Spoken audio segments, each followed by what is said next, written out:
So one of the interesting questions going through my mind is, as I'm doing emissions testing, what is recovery? What is living well?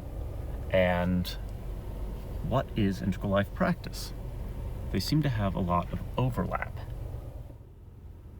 Because while this very much is a recovery vlog, this is also just about living well. And having worked with Ken Wilber for so long, living well is, well, be as integral as you possibly can. Hence the term integral life practice. So that's one of the questions in my mind as I go about my day. I gotta tell you, it's amazing finally having started this vlog. I feel alive in a way I haven't felt in some ways for 35 years. And that is extraordinary. Thank you. So part of why I'm filming in these ordinary locations is because in a life of recovery, a life well lived, a spiritual life, an integral life, the extraordinary can be found in the ordinary. It's just the fact of being alive. And even amidst irritation and pain and whatever it may be, the first vehicle emissions testing station, I was there for 10 or 15 minutes. They're like, oh, sorry, our equipment isn't working. You're going to have to go to another location. I am at the other location, and there's cones in the driveway. They're not open. So I'm going to have to go find a third location. And this kind of thing could have made me lose my mind if I didn't have an effective recovery program that was for me. That's the whole point. It has to be for you and what you're recovering from and what works and is meaningful to you. I'm going to go find a third emissions testing facility. See you soon. Bye.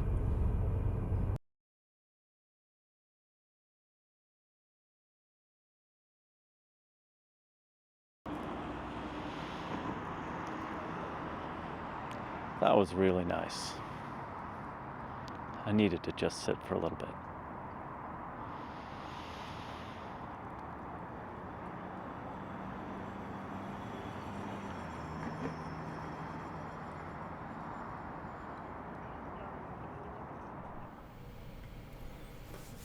So one of the other YouTube influences I have is Stephen Bartlett and A Diary of a CEO.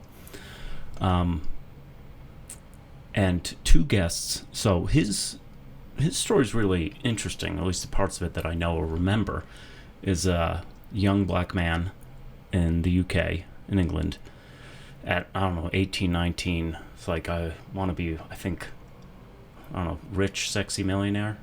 Sexy, happy millionaire? Yeah, something like that. Oh, those are goals for an 18, 19-year-old. And of course that makes sense, particularly if you don't have much.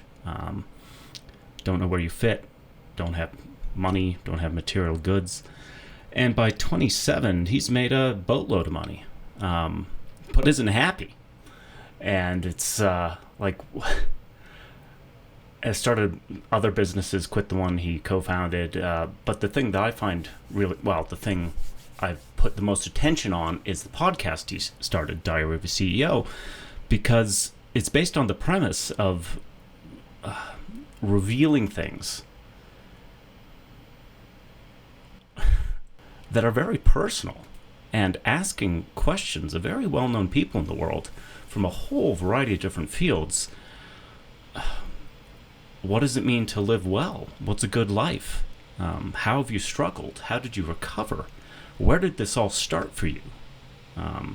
Your childhood, your context, your upbringing. And it's pretty extraordinary where he goes in a lot of these interviews. And I've always found skilled interviewers is just fascinating. Like, oh, wow. Because they have to interject themselves into the conversation enough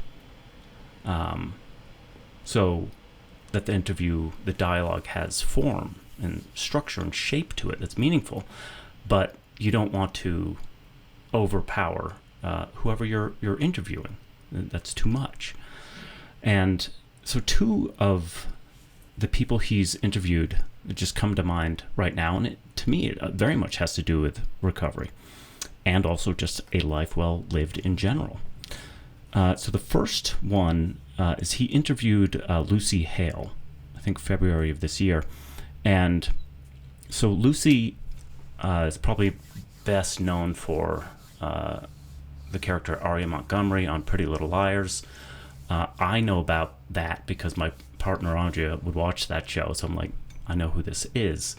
And then she showed up in a Foy Vance video called She Burns. I'm like, that's powerful, what she's doing there. Powerful bit of artistry. And then I come across this interview with Stephen Bartlett, and it's about she's talking about things she's never talked to people about publicly.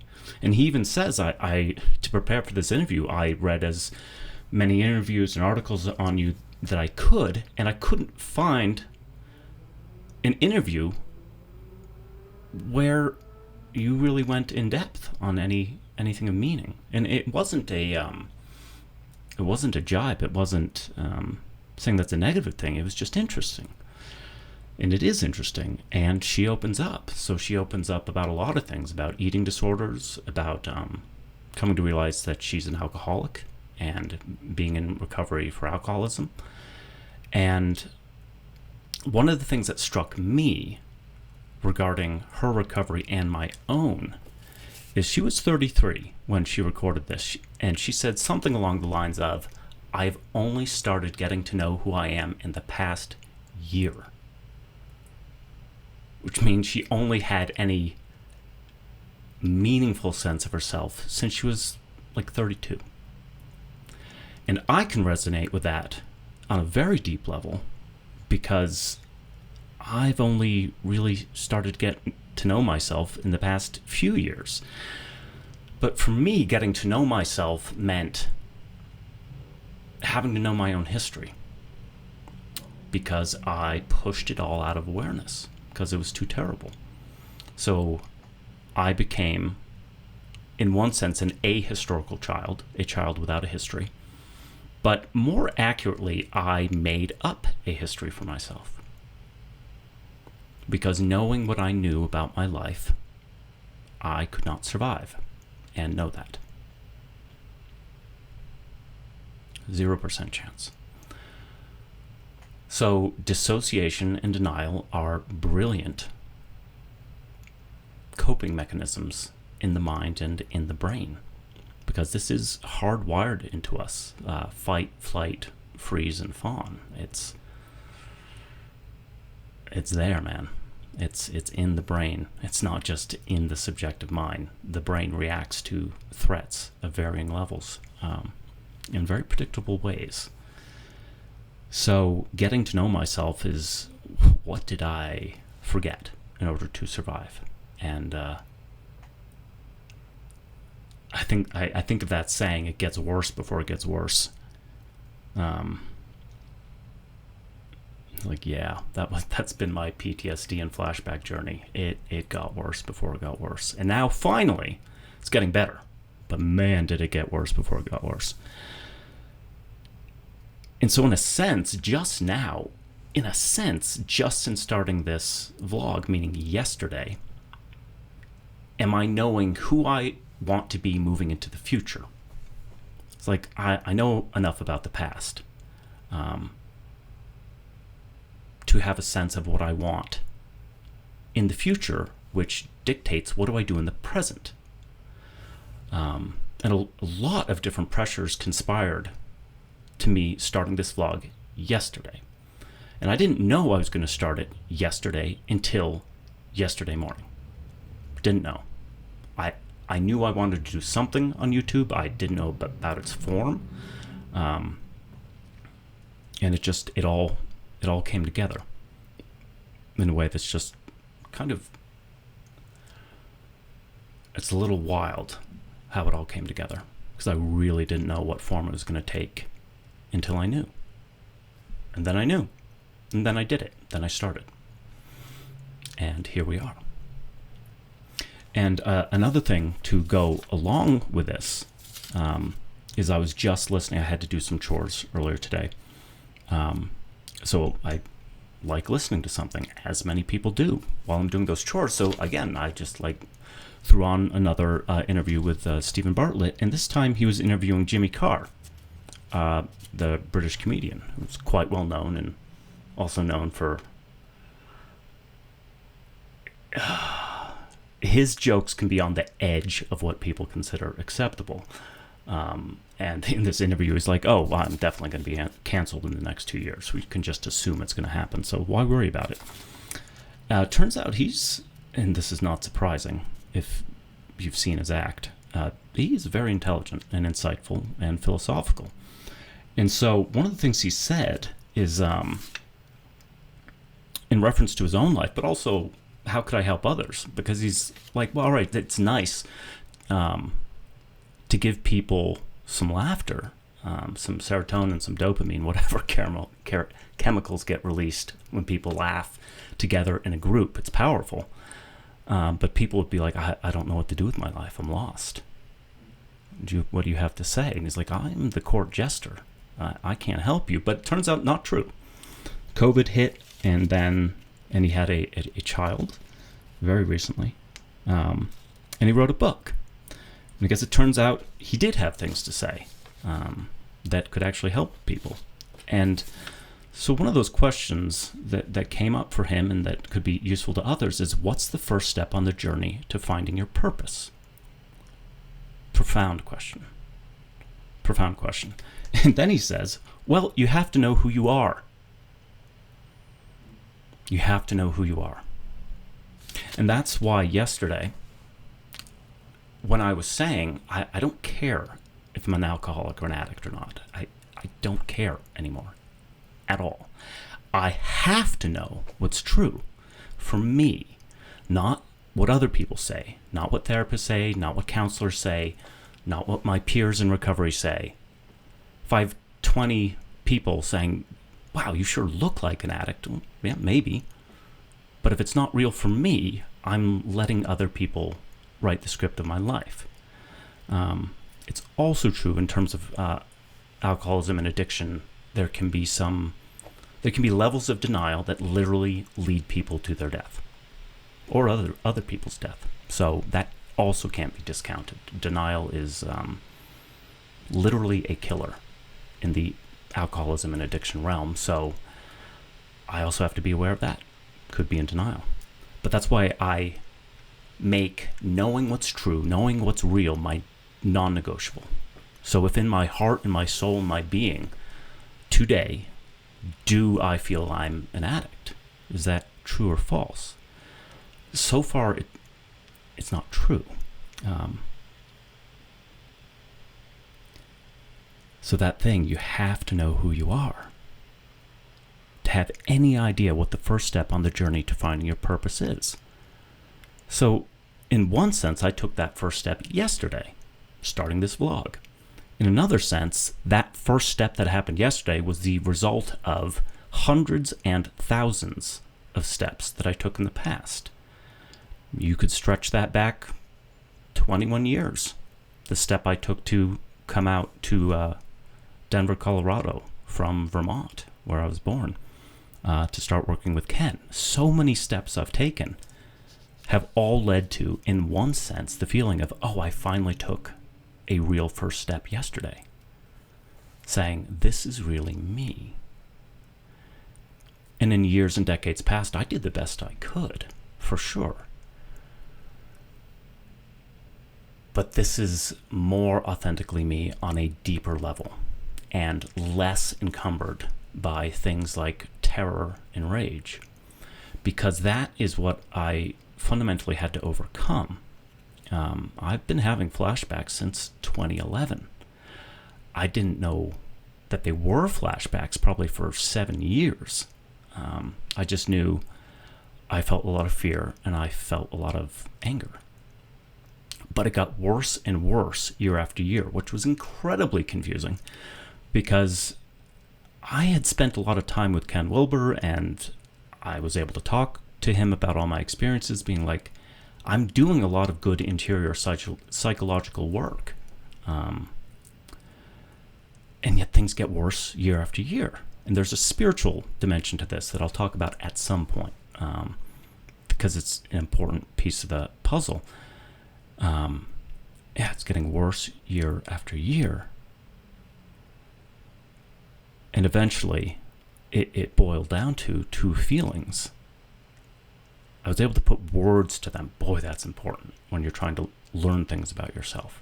Trying to put words to what you're feeling.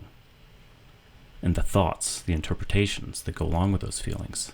If you can get good at that, you will learn so much. So much.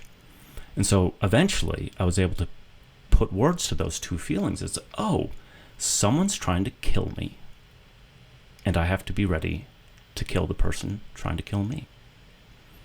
Which is it's as far as you can go in your nervous system for fight and flight. A therapist I worked with at a recovery center, I'll probably talk about her at some point. I believe what she said is terror, I think maybe she was panic, is sort of as far into the nervous system state of flight. You can't go any farther than that. And for fight, I believe she said it was like rage. So I was maxed out with fight and flight, completely maxed out. And then as a child, you can't live in those states. So eventually you collapse into freeze, which I did, and in some sense never left freeze until recently, with a lot of therapy, a lot of residential treatment, which I'm so grateful for. So, Lucy Hale. I'm finally starting to know myself in the past year. And then Jimmy Carr. You have to know who you are to even ask the question, what's the first step on the journey to finding my purpose? It's been a good day. It's been a good day. I'm so happy to be here. I'm so happy to be alive. I'm so happy to exist in the present.